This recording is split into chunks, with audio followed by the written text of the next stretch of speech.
Imagine being 30 years old and being sentenced by a federal court judge to 7 consecutive life sentences for murder, racketeering, kidnapping, maiming, and other crimes,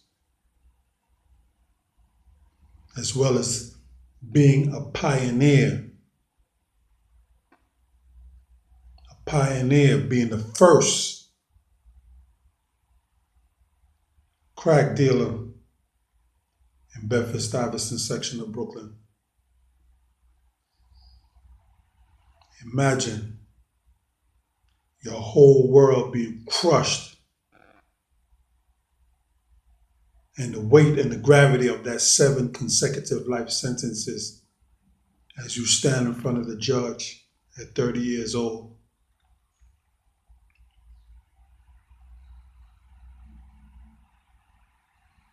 This is what happens when you play a losing game. When you get in that drug game, there's a lot that comes with it that you can't see at the beginning. But as you push further and further down that bloody road, you have to put in work. You have to hurt people. You have to take lives. That's the only way drug dealers maintain respect.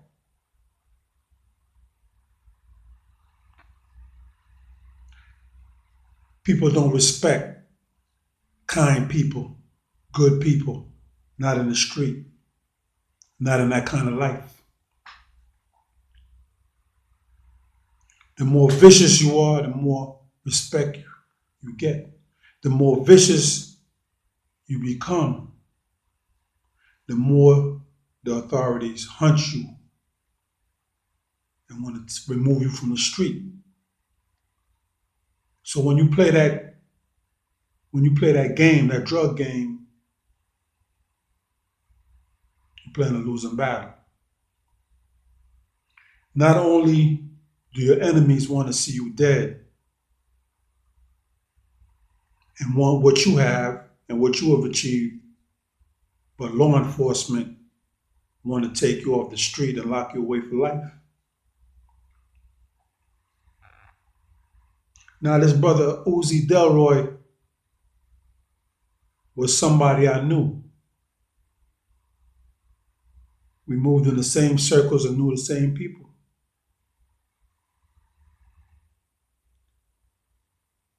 I don't justify hurting people to climb up the ladder. I don't justify taking lives, maiming, to elevate my team and myself for material gain. Now, when you're young, you want things fast. Do you think rationally? Majority of times, no.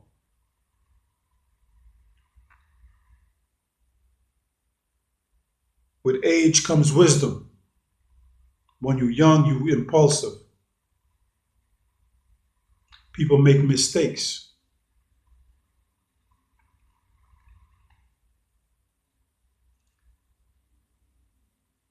Do the mistakes warrant 7 consecutive life sentences? That's not my call.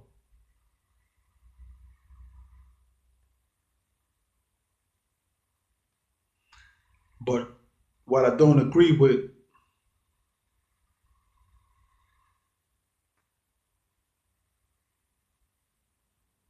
I understand it's the prosecutor's job to paint a notorious individual in the worst light, to stop people from sympathizing with him, and to make him appear as if he was a monster. But if you knew these individuals before they did what they did to gain these titles,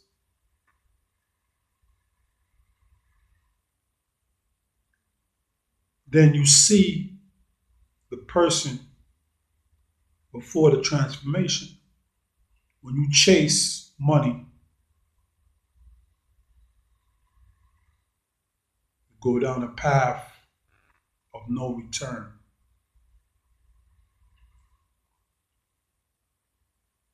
When you get submerged into murky waters, it's hard to get out of it. Your team who are eating off of you want to continue eating.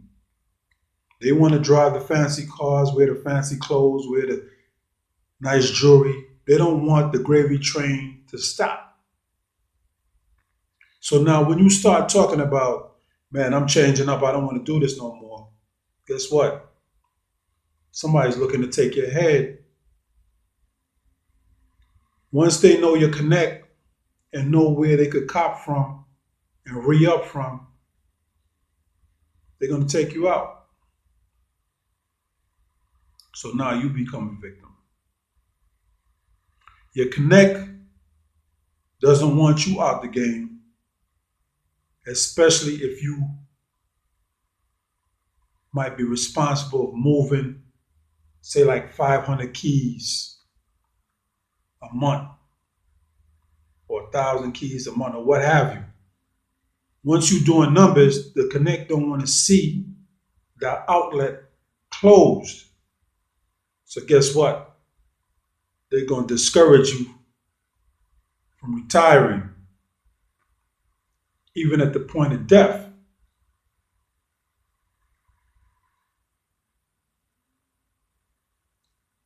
They might approach your number two, put them on, and because you know too much about the business, knock you off. There's many different levels to this game. And a lot of times, when you're at the bottom level, you can't see what's going on at the top. And you'll never know until you reach there. And when you reach there, guess what? It's too late. You're entangled. You're trapped. All you can do is keep moving forward. And when you move forward, you got your enemies you have to worry about. You have to worry about jealousy within your crew. You have to worry about law enforcement. You have to worry about the stick up men, and the kidnappers. So guess what? What you call easy money is not easy at all. It comes with a lot of attachments, a lot of strings.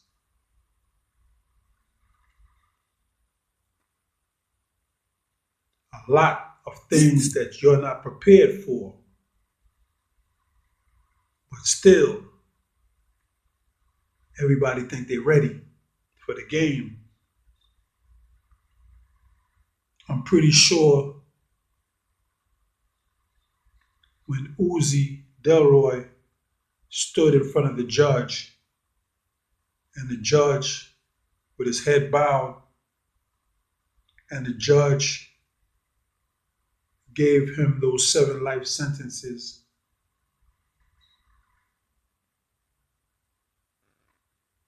and crushed this whole world. And get this, the irony is, this man was making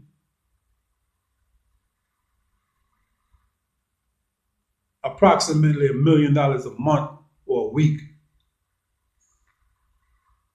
But yet, at the point of his sentencing, the brother had a public defender.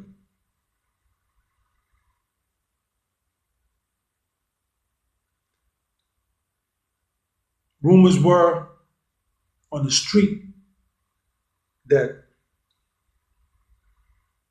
when he got arrested and the case started progressing and people knew he wasn't coming back out because of all his charges, those who were sitting on his money start spending. You see, when you're out there and people are, you pumping that fear, you're doing things and taking lives to maintain that fear and that respect. Once you get taken out the equation, a lot of that fear withers away. Especially when your main contacts are not there for you to order and they're locked up with you. The fear diminishes.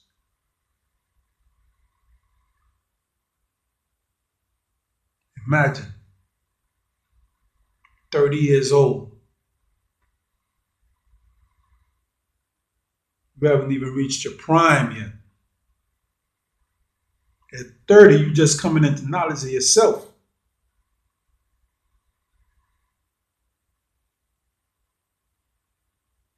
At 30, this brother was already a millionaire.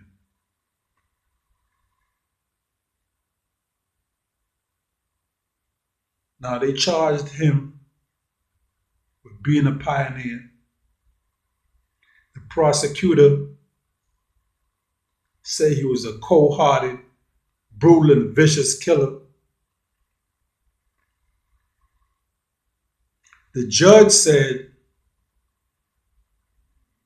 he had intelligence, street smarts, and leadership qualities, and he should have used those qualities for something other than the drug game and hurting people. The judge even went so far as to say no country deserves the risk of ever allowing him on the streets.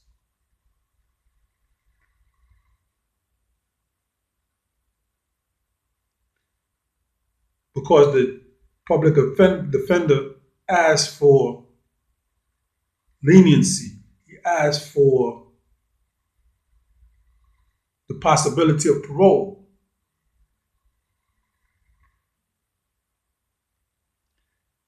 But the crimes against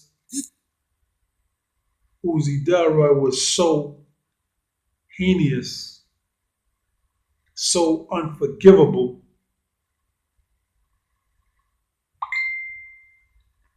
that the judge did not want to hear about leniency. He said, this joyride, this flashy, come and get me lifestyle that left a trail of victims in its wake cannot be forgiven.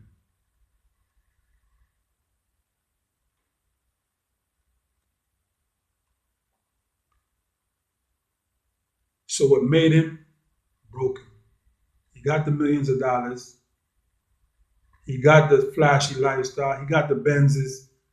Because if you knew Delroy, he had Benzes parked in different locations because he had contracts out on his life. When you step on people's toes and take territory, people want to kill you. So he had Benzes parked in different places, not only to throw off those who's hunting him, but to throw off law enforcement as well.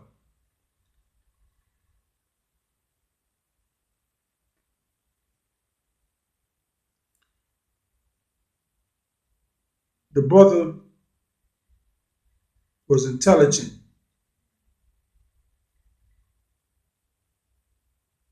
He knew how to organize. He had certain skill sets that if he had utilized it in a more positive manner, he might have been able to run a Fortune 500 company. Who's to say? That's not my call. But as I said, Uzi Delroy Edwards had a family, a mother, children.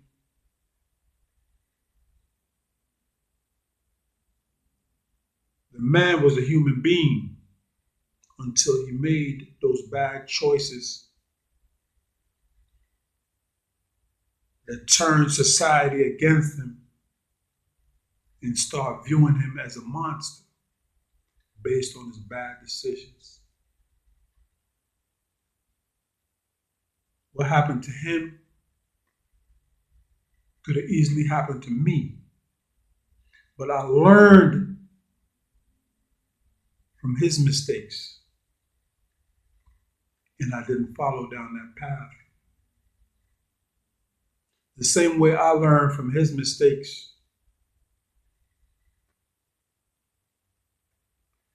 you can learn from his mistakes also. If you see yourself heading down that path and sometimes you can't see yourself because you're not aware, you're being blinded by the things that money can buy. You're blinded by that power of being able to buy what you want and not asking how much. You're blinded by people idolizing you as if you was a celebrity. All these things is intoxicating. But remember one thing, what awaits you down that dark road is death, life imprisonment,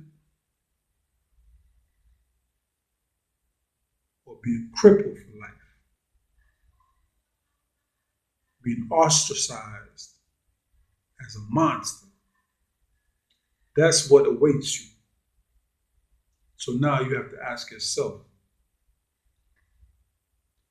do you want that for yourself? Do you want that for your family? Because I'm pretty sure sometimes we forget that it's not always all about us. We drag our families into what we get into. Now, he's doing 7 life sentences. Your people are wondering about you. They're worried about you. You in there. They don't see the monster that you've become. They still know Delhi.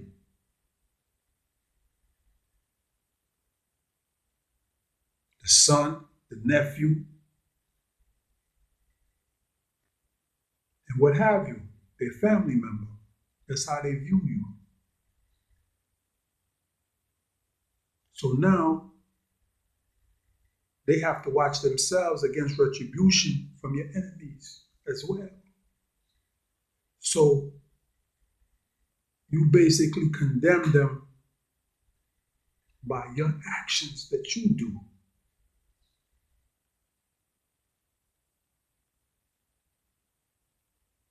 You have to think today. Change your mindset. All that glitters is not gold.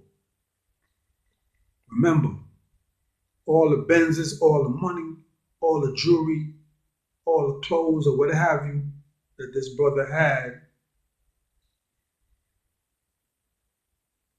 at the end, all that was stripped away from him.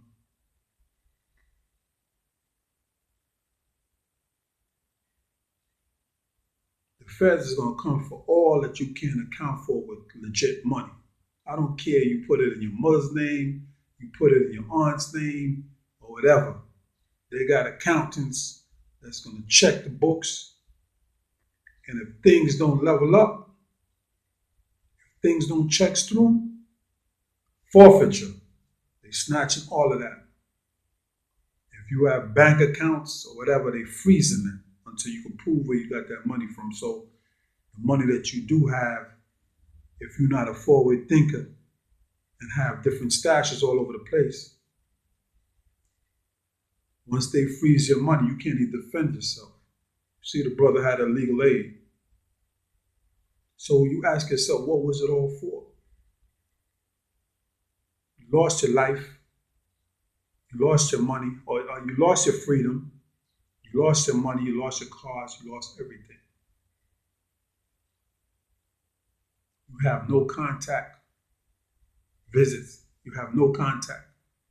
You're in a maxi max facility. What was it all for?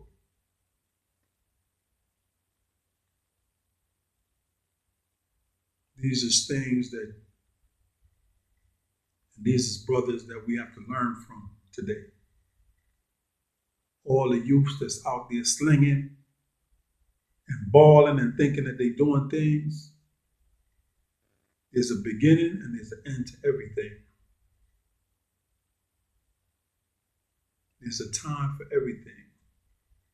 A time to ball and a time to fall. Change your mindset, change your reality. That's my message to you. As I said, Uzi Delroy